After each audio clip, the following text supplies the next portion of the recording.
Joining me next is editorial board member Steve Moore to talk about some new polling on the so-called Buffett Rule. Welcome, Steve.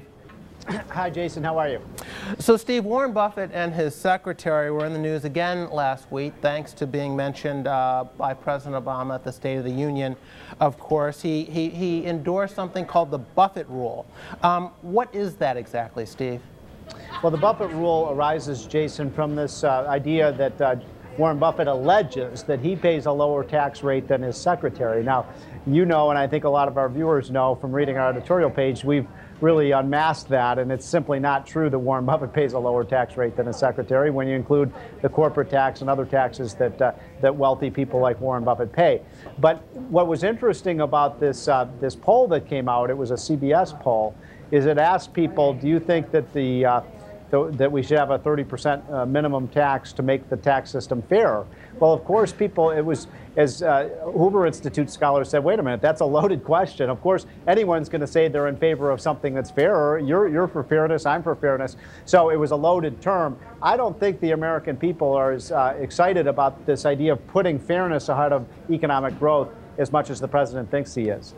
Okay, so the Buffett Rule says anyone who makes $1 million should pay at least 30%. That's right. A 30% tax rate, right? And this discrepancy, I guess a lot of this confusion arises from a tax system that treats people who earn from their investments differently from people who earn from wages, right? And that's right. Yeah, the point we've made is that when you take into account the corporate tax, which is a tax out of corporate profits, and the corporations are owned by shareholders, and then you take into account the 15% capital gains and dividend tax, Jason, the tax rate isn't 15%, and it's not 30%, it's closer to 40%. Okay. Steve, Obama clearly is going to make class warfare a theme of his re-election campaign. He wants people to believe that the success of people like Warren Buffett come at the expense of other people in America. How do you think this is going to play with voters, Steve? Does this work? Are we an envious people in America?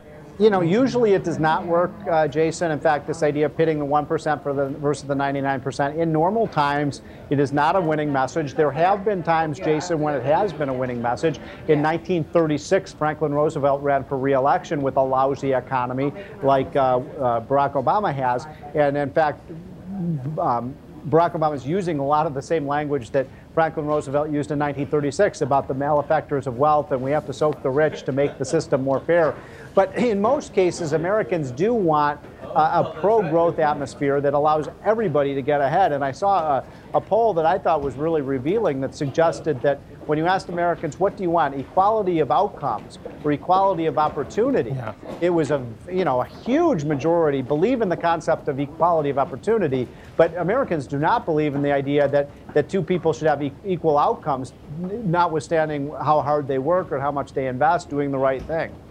Okay, well, I guess we'll have to see how this plays out between now and November, because it's clearly a theme that the president plans to pound away on. Yeah, and Republicans better figure out a way to respond to it, or they're not going to win the election. It's that simple. Okay, Steve, thank you very much for joining us. We appreciate it.